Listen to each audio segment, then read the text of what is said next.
चलो फाइनली ये पल आ ही गया जब मैं आसमान में खुले पंछी की तरह उड़ पाऊं।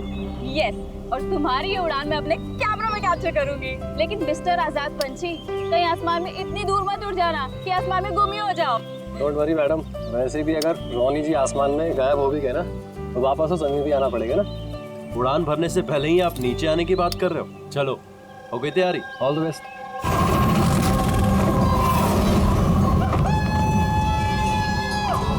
Yes, this is so much fun! Oh my God! Woohoo! Yes, come on, keep going, keep going! Alia, I love you! Ronnie, I love you too! वाह, लगता है काफी एक्सपीरियंस है इन उड़ान का। Of course, अमेरिका में उसने काफी एडवेंचर स्पोर्ट्स ट्राई किए हैं। पंजी jumping, paragliding and what not. बस इंडिया में कभी कुछ ट्राई नहीं किया था। और अब जब इंडिया में आए ही हैं हॉलिडे के लिए, तो क्यों ना कुछ ट्राई करें?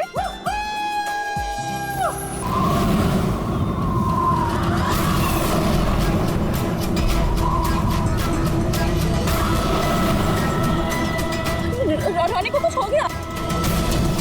जॉन, जॉन को कुछ हो गया, देखो।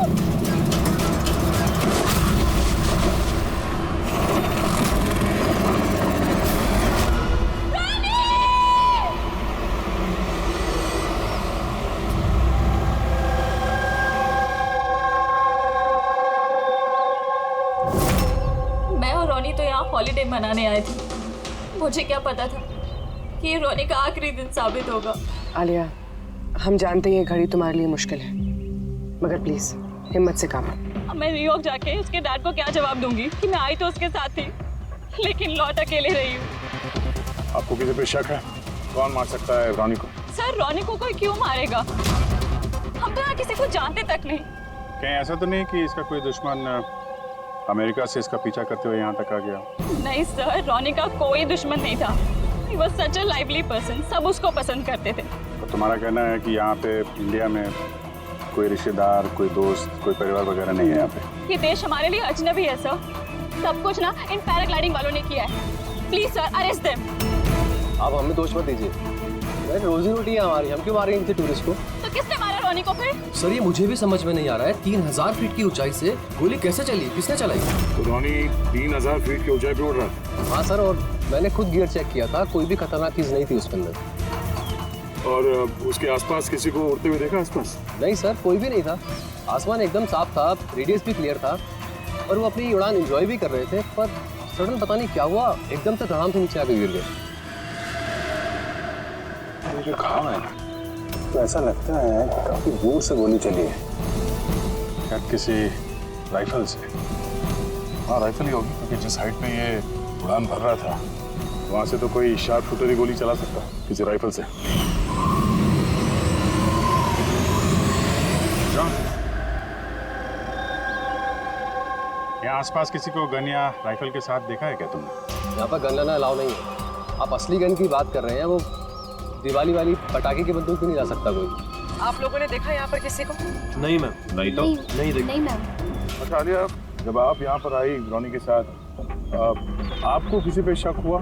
कोई आप लोगों को फॉलो कर रहा हो, कोई आदमी जो गड़बड़ लगे? नहीं सर, ऐसा तो कोई नहीं था। तो क्या गोली आसमान से चली है क्या? सर मैंने बताया ना, रोनी जी के आसपास में कोई उड़ नहीं रहा था, तो वो आसमान से गोली चलाएगा कौन? हाँ सर, आसमान में कोई भी नहीं था। आप चाहें तो ये फुटेज चेक कर सकते हैं, इसमें कोई भी नहीं है साथ में।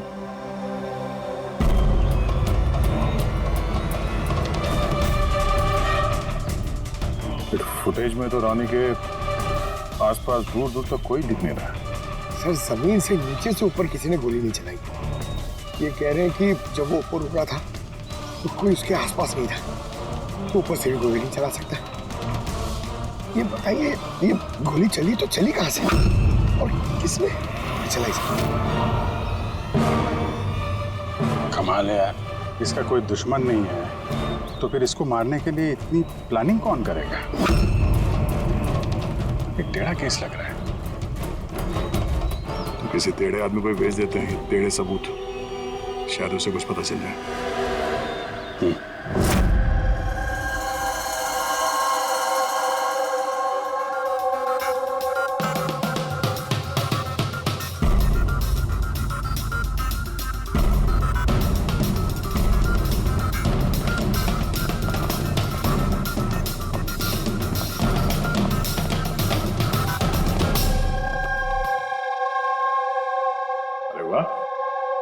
आज आप दोनों जिस कदर काम में डूबे हुए हो, ऐसा लगता है कि बहुत सारे सुराग देके भेजने वाले हो हमें यहाँ से। बहुत सारे सुना। हाँ, और अगर एक भी नहीं मिला तो? सीधे सीधे बता ना, कोई सबूत मिला ही नहीं है, कोई सुराग ही नहीं मिला सर उस गोली के बारे में कुछ पता नहीं चला?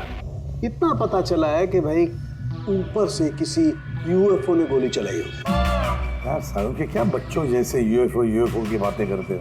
और ये क्या है ये बता, हमें समझाने के लिए किया है क्या? हाँ बता। ये देखो बॉस, रॉनी ग्राउंड से 3000 फीट की ऊंचाई पर उड़ान भर रहा था और गोली लगी है उसे इससे भी ऊपर से, लगभग 1000 फीट की ऊंचाई से। और ये गोली 60 डिग्री के एंगल से लगी है उसे। मुझे तो सोच सोच के चक्कर आ रहे हैं। आसमान में ऊपर से कौन गोली चला सकता है रोनी पे, और वो भी कैसे? अभी ठहर जा, और चक्कर आएगा। बॉस, ये गोली लगभग 3 किलोमीटर की दूरी से चली है ना, बड़ी अजीब बात है। गोली 3 किलोमीटर की दूरी से चलती है, 60 डिग्री में आती है, रॉनी के गले में घुस जाती है टेढ़ी। मतलब राइफल भी इस्तेमाल की है, बड़ी पावरफुल। बिल्कुल बॉस, राइफल भी पावरफुल है और गोली चलाने वाला भी पक्का निशानेबाज है। इतनी ऊंचाई पर हवा बहुत तेजी से बहती है और टेम्परेचर भी ऊपर नीचे होता रहता है, फिर भी उसका निशाना चूका नहीं, एकदम अचूक पॉइंट पे लगा। गोली चलाने वाला भी मंजावा खिलाड़ी है सर, एक शार्प शूटर। बिल्कुल, और ऐसे शार्प शूटर आसानी से तो मिलते नहीं जो ऐसा कारनामा कर जाए। लेकिन सर हमने सारे वीडियोस देख डाले। जब रॉनी आसमान में था तो उसके आसपास ना तो कोई चॉपर था ना पैराशूट, आसमान एकदम साफ था सर। वही तो समझ में नहीं आ रहा है कि ये किलर, ये गोली चलाने वाला था कहाँ पर, जबकि सारा आसमान साफ था, या बादलों में छुप कर बैठा था। और सर वो गोली से क्या पता चला? कुछ नहीं मिला पूर्वी। मैंने बैलिस्टिक डिपार्टमेंट का पूरा डेटाबेस चेक किया, ऐसी गोली का तो कोई रिकॉर्ड ही नहीं है। सर, ये गोली जरूर कस्टम मेड बनवाई गई है। हाँ, अपने हिसाब से बना ली गोली है। एक ऐसी गोली जो 3 किलोमीटर से चलती है और बिल्कुल निशाने पे लगती है। और सर, अगर ये गोली इतनी जबरदस्त है तो इसकी राइफल भी काफी स्पेशल होगी। हाँ, एक काम करते हैं, ये गोली फायर आर्म्स विंग और बैलिस्टिक डिपार्टमेंट में भेजते हैं, देखते हैं क्या रिपोर्ट आती है। अब ये जो भी कोई है इतने ऊपर चला गया खून करने के लिए, अब जल्द से जल्द इसे जमीन पर लाते हैं।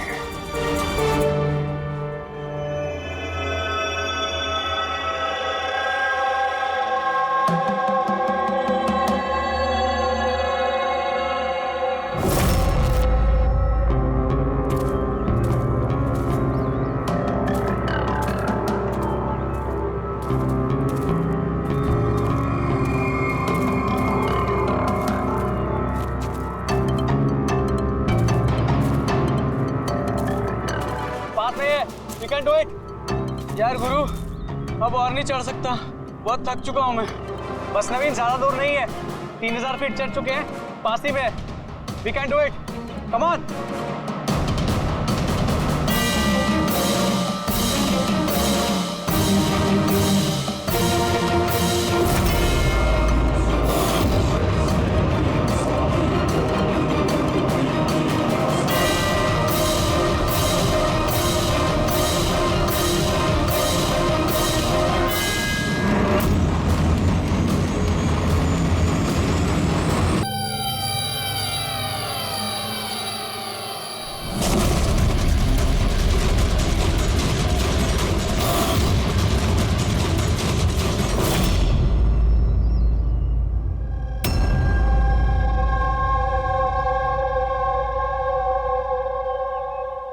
ऐसे लग रहा है जैसे रॉनी के मर्डर की फोटोकॉपी देख रहे हैं।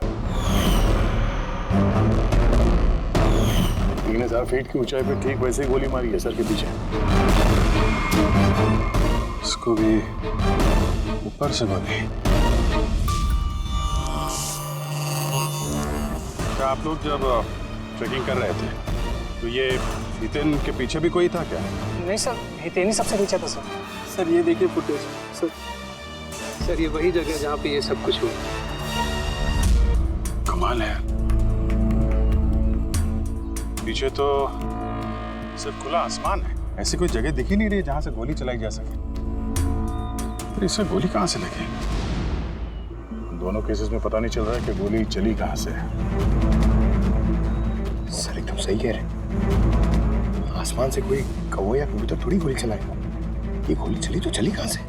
और ये दोनों गोलियां 24 घंटे के अंदर अंदर चली। मुझे लगता है इन दोनों केसेस का आपस में कोई ना कोई कनेक्शन तो है।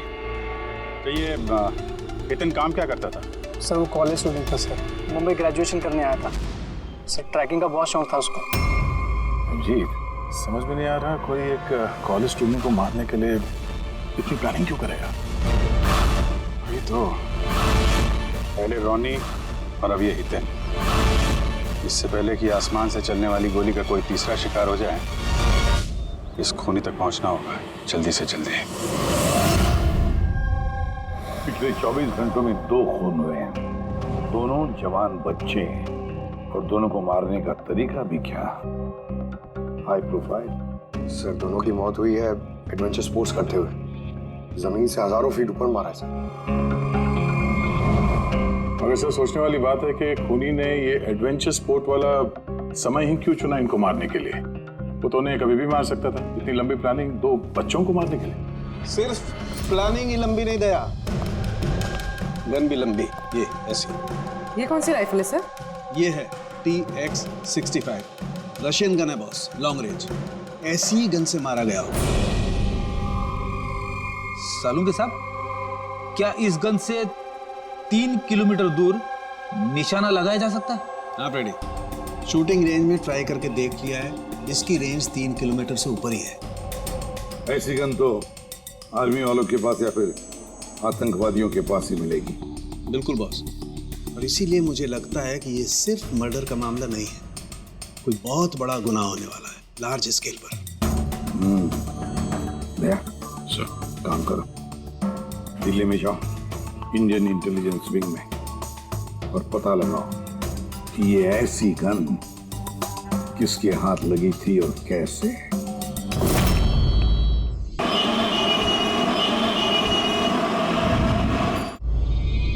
ये सारे खून इसी राइफल से हुए, और आप लोग तो जानते हैं ऐसी हाई प्रोफाइल राइफल सबके हाथ में तो लग नहीं सकती। आप बिल्कुल सही कह रहे हैं सर। और गौर करने की बात तो ये है सर कि ये राइफल कोई खरीदना भी चाहे तो खरीद नहीं सकता। ये 1 या 2 पीस नहीं बिकती, पूरा का पूरा अलॉटमेंट होता है।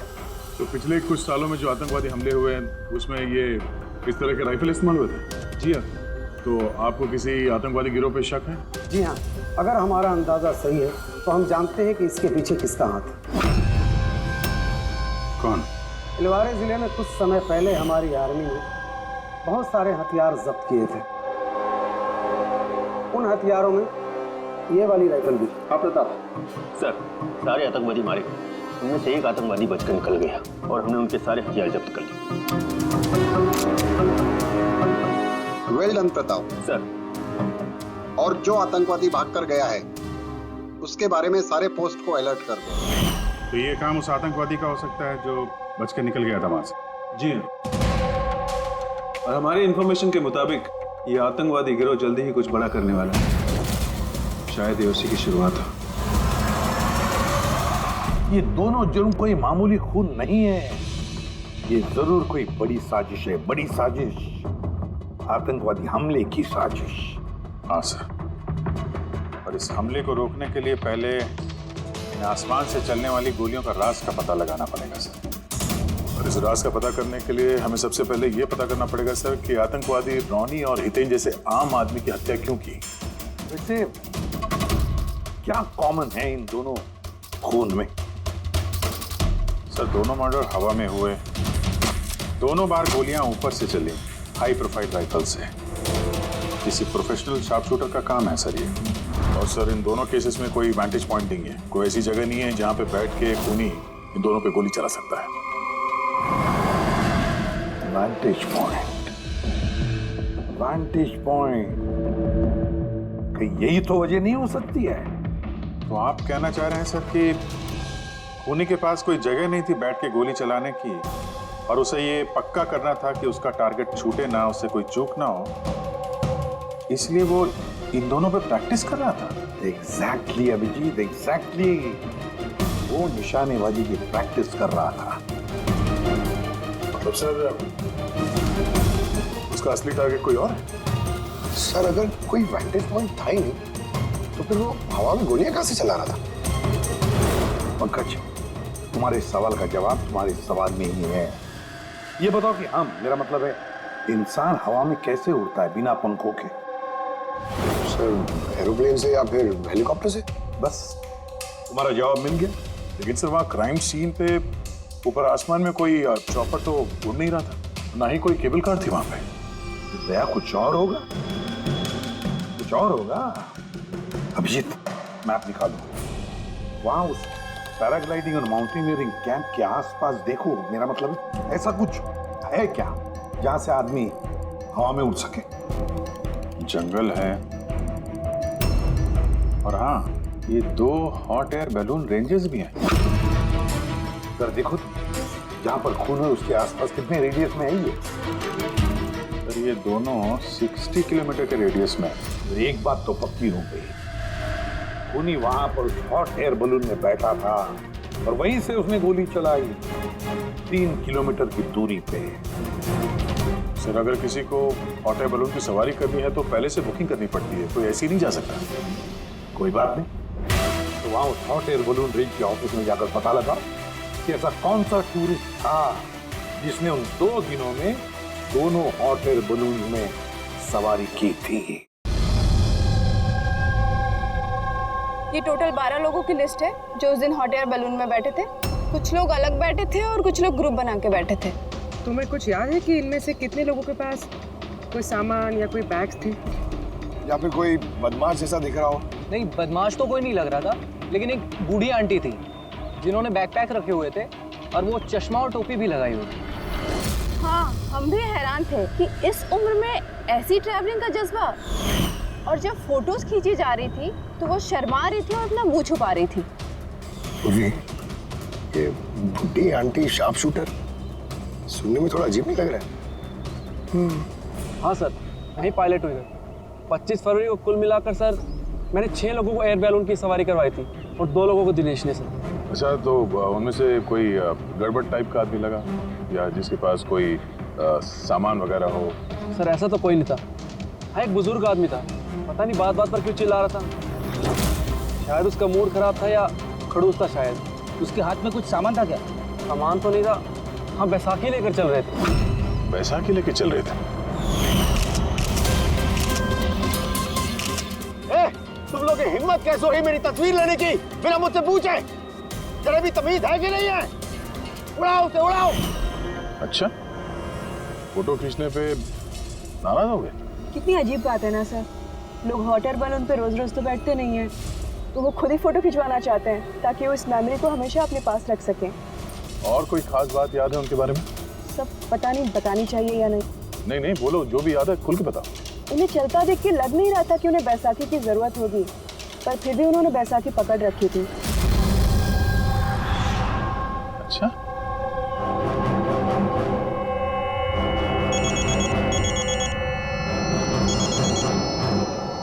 हाँ सर। अपूर्वी, कुछ मालूम पड़ा? सर यहाँ पर एक बूढ़ी औरत आई थी और उसके हाथ में एक बैकपैक भी था।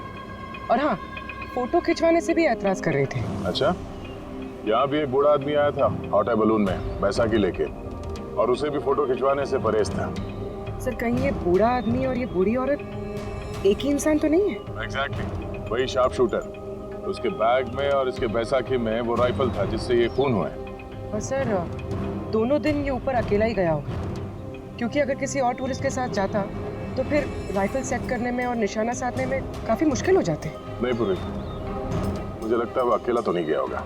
मतलब हॉट एयर बलून चलाना और साथ में ये राइफल भी चलाना, दोनों काम एक साथ करना जरा मुश्किल है। इस हॉट एयर बलून का पायलट भी होगा साथ में। मतलब सर इस जुर्म में पायलट भी मिले हुए हैं? यस, एक काम करो, उस पायलट को पकड़ो जल्दी। उस दिन उस बूढ़ी औरत को ऊपर बलून में कौन ले गया था? पायलट कौन था? संजीव था।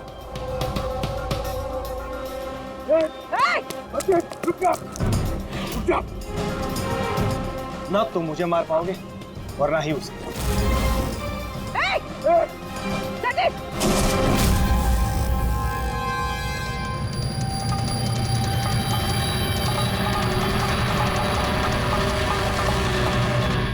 ये तो अपनी जान देने के लिए तैयार था।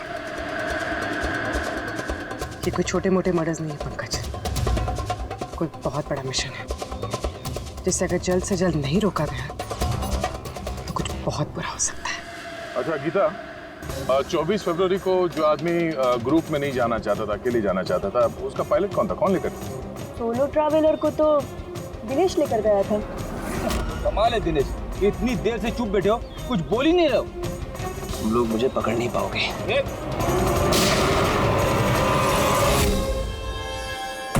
अभी यमराज तुझे अपॉइंटमेंट देने के मूड में नहीं है। जब तक हमारे सवालों का जवाब नहीं मिल जाता तुझे जिंदा रहना पड़ेगा। चल।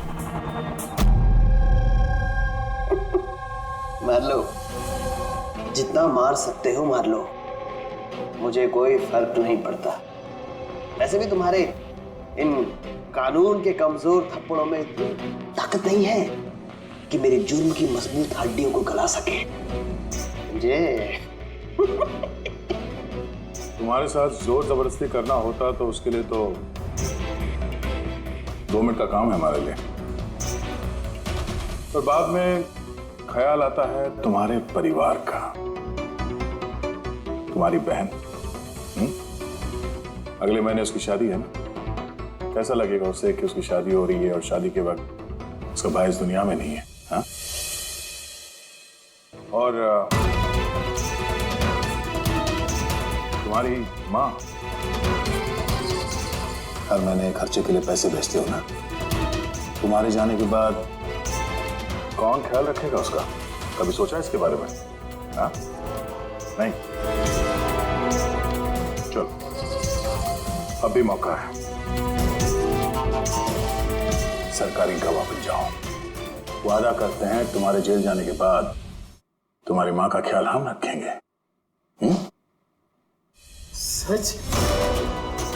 मतलब पूरा ख्याल रखोगे? पूरा ख्याल? हाँ, तुम्हारी माँ का पूरा ख्याल रखेंगे। तुम बस ये बताओ कि किसके लिए काम करते हो? तुम्हारा बॉस कौन है? बता दो, पक्का बता दो? हाँ बताओ। मैं जिसके लिए काम करता हूं ना, मेरा बॉस है सर, उसका नाम है एसीपी प्रद्युम्न।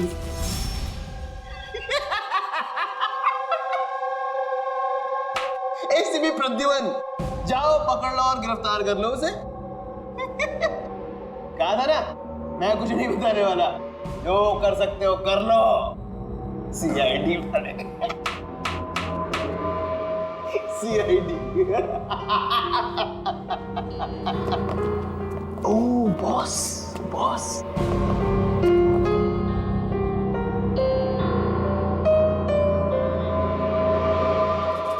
कोई बात नहीं, कुछ मत बताना।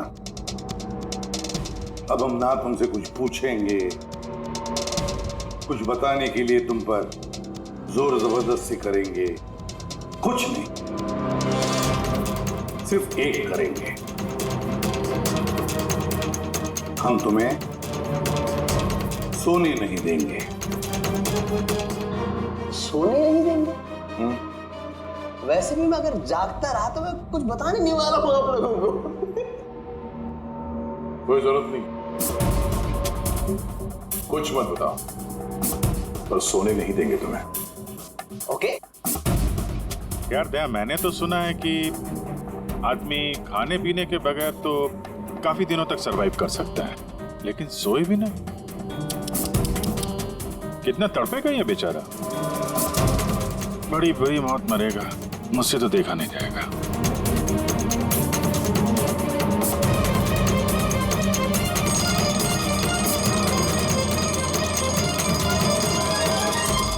समय काटने के लिए आसानी होगी, हाँ?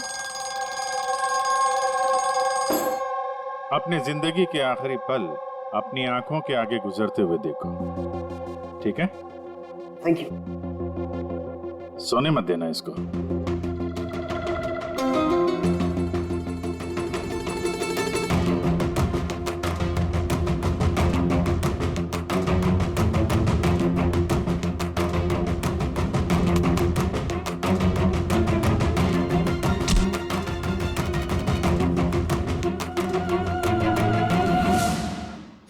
Ready sir. अरे कहाँ हो यार?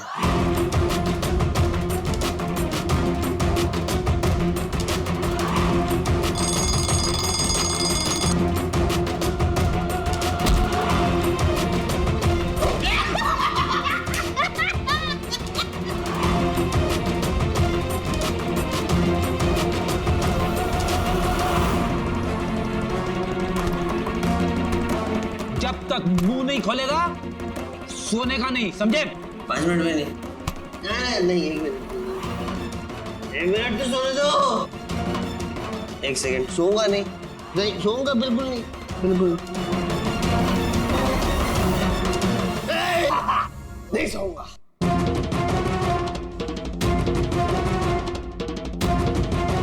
बस अब टूटने वाला ही है।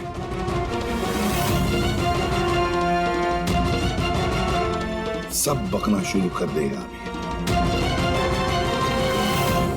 बल्लू, बल्लू नहीं सोएगा तू।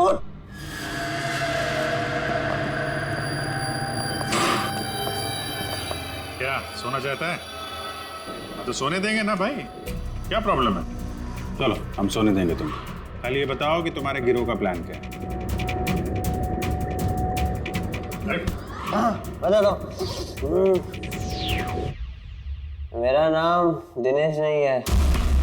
मेरा नाम मेरा नाम बल्लू है। दिनेश नहीं है मेरा नाम। और मुझे स्पेशली इसी मिशन के लिए तैयार किया गया था। और जो मर्डर हुए थे ना, वो प्रैक्टिस थी।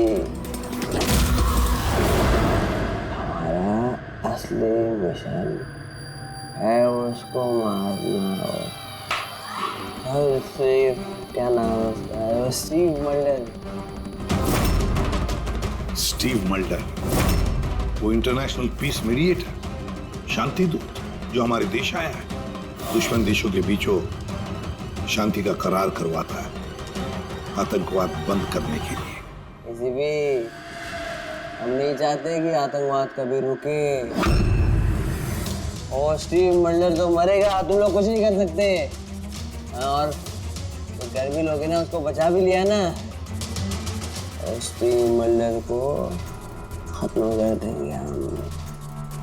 हमारा जो शार्प शूटर है ना, एकदम रेडी। कहाँ मारने वाले और कब? बोल। वो जब कॉन्फ्रेंस में भाषण दे रहा होगा ना, वो सबसे सही वही सबसे सही समय होगा, क्योंकि उस समय उसके आसपास सिक्योरिटी वाले नहीं होंगे। और जो कॉन्फ्रेंस है ना, ये बिल्डिंग की छत पे है, तो हॉट एयर बैलून पे हमारा शार्प शूटर जाएगा, वही गोली मारेगा। कॉन्फ्रेंस 1 घंटे में चालू होने वाला है, अभी जल्द से जल्द पहुंचना होगा। अरे तुम लोग कितनी कोशिश कर लो, नहीं बचा पाओगे उसे। और हाँ, अगर तुम लोगों ने बचा भी दिया ना, तो हम दोबारा प्लान बनाएंगे, दोबारा मार देंगे। कौन मारेगा? कैसा दिखता है वो? अरे मैंने इसकी शक्ल नहीं देखी अभी तक। जब भी आता है भेज बदल के आता है। तुम लोग क्या उसमें पकड़ोगे? हॉस्पिटल ले जाओ जल्दी। सर, क्या हम हॉट एयर बलून रुकवा नहीं सकते जब तक कि ये कॉन्फ्रेंस पूरी न हो जाए? नहीं फ्रेडी, ये हॉट एयर बलून हम नहीं रुकवाएंगे। अगर आज रोक दिए तो कल दूसरा प्लान करेंगे। आज का प्लान हमें पता है, हम आज ही भिड़ेंगे इनसे।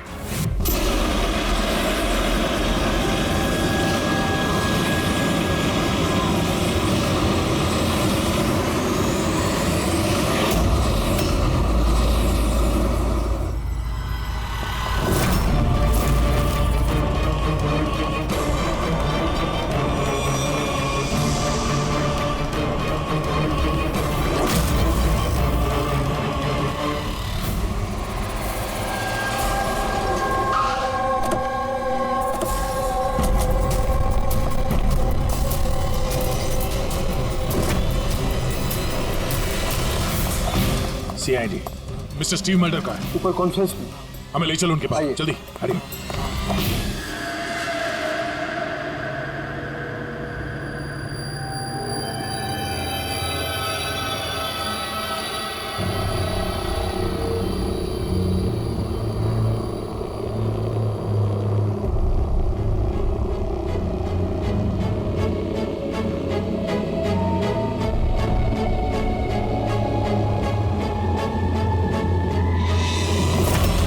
यहाँ पे 4 बलून है, 2 हवा में है और 2 रेडी हो रहे हैं उड़ने के लिए। मेरे सामने जो बलून है सर,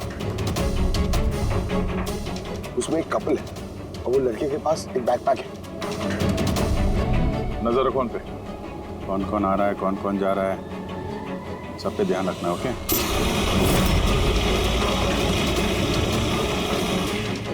सर, उनका बलून टेक ऑफ हो गया सर। हाँ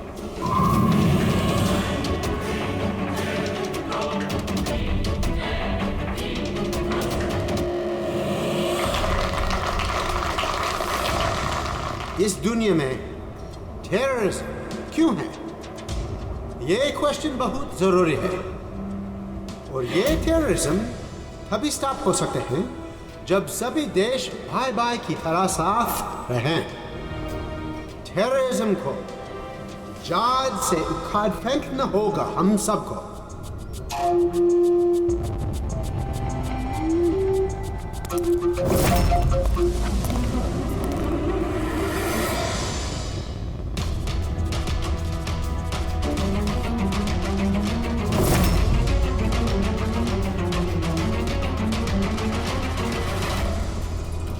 तो म्यूजिशियन है, उड़ने की तैयारी में है।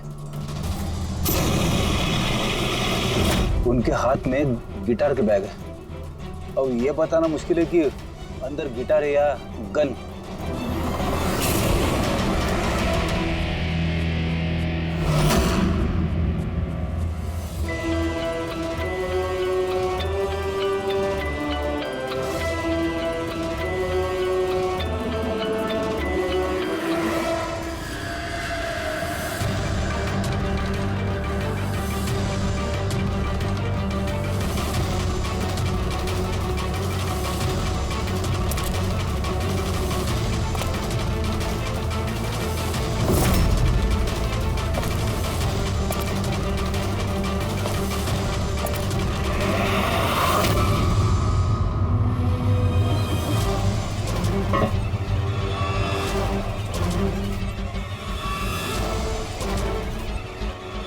सर, और एक आदमी आया है, उसके पास एक बैकपैक और एक क्रच है। वेट करते हैं।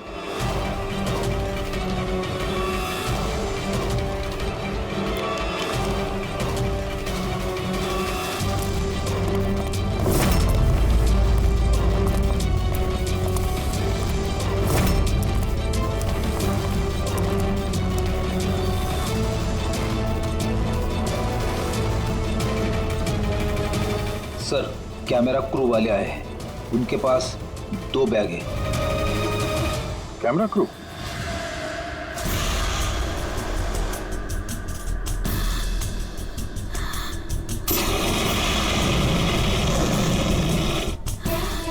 उन्हें नजरों से ओझल होने मत देना।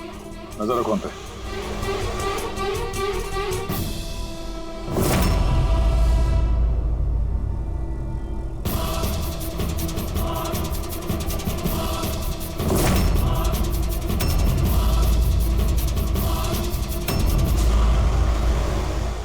यहाँ तो बहुत सारे बलून उड़ रहे हैं। सुसाइड बॉम्बिंग क्या है? कोई खुशी खुशी हो अपनी जान देने को कैसे रेडी हो सकते हैं? जिंदगी अनमोल। Oh no. We need to respect ये सारे बलून? life. और हर देश वो कौन सा बलून होगा जिसकी हमें तलाश है? लगता है वेश बदल के आया है। तो शक्ल से कुछ गड़बड़ लग रहा है।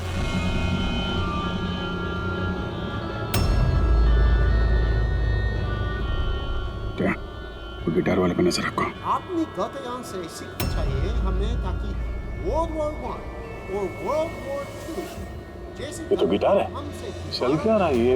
ऊपर जाके ये लोग म्यूजिक बजाने वाले हैं क्या? बाकी तो सारे बलून्स निकल गए, एक रह गया। मतलब सर इस बलून में हमारा sharp shooter. Wait and watch. मतलब सर इस बलून में हमारा शार्प शूटर ये अपनी जगह से हिल रहा है। Camera crew. सर ये कहाँ गायब हो गए?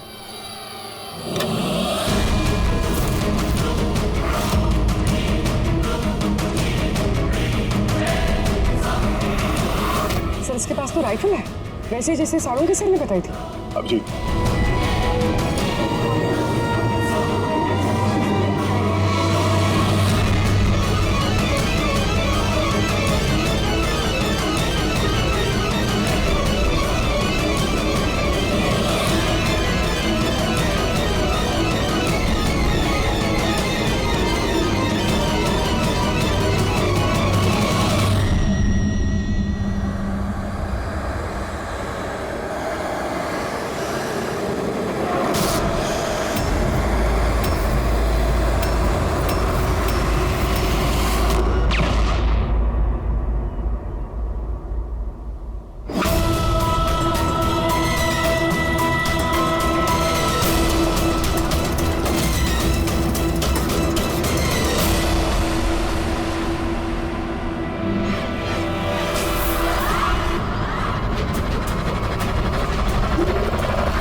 Mister Steve, your life is in danger. आपकी जान को खतरा है। आप क्या करें? We have a plan. Thank you CID. अगर आप लोग आज सही वक्त पे नहीं आते, मैं जिंदा नहीं होता। देखिए मिस्टर स्टीव, खतरा अभी गया नहीं है। अभी खूनी पकड़ा नहीं गया है, इसलिए बी सेफ है। Be careful. Okay. Freddy, Pankaj, उस बलून पे नजर रखना, आंखों से ओझल होने मत देना। हाँ सर, हम लोग बलून को ट्रैक कर रहे हैं।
Good job.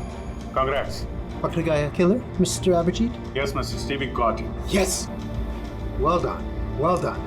CID बरसों इस देश की सेवा कर रहे हैं और आज एक बार फिर आपने एक खतरनाक टेररिस्ट को पकड़ लिए है।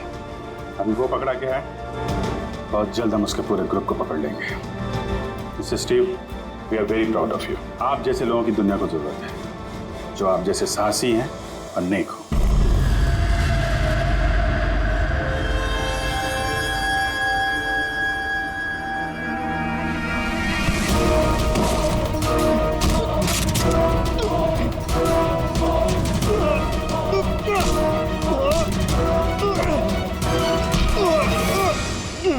Oh! भेस बदलकर अपनी और हितेन का खून किया था। तो मिस्टर शार्प शूटर, अब जेल की उड़ान भरना फांसी पे छोड़ते हमें समझा? तुम्हें क्या लगता है तुमने मुझे पकड़ लिया तो स्टीव जिंदा बच जाएगा? कभी नहीं। हमारी तादाद इतनी ज्यादा है कि तुम्हारा कानून हमें ढूंढते ढूंढते थक जाएगा, लेकिन हम खत्म नहीं होंगे। खत्म होगा तो तुम्हारा ये देश। एक खटमल हमारे देश पे बुरी नजर डालने वाले आए और चले गए। जानता है हमारे देश को आजाद हुए कितने साल हो गए? 70 साल। और पिछले 70 सालों में हमारे देश के वीरों ने न जाने कितने आतंकवादियों का खात्मा किया है। आज तेरी बारी है, कल तेरे साथियों की बारी होगी। हमारा देश रहेगा और खुशहाल रहेगा, और अगर इस देश से किसी चीज का खात्मा होगा वो है आतंकवाद। समझा? आतंकवाद।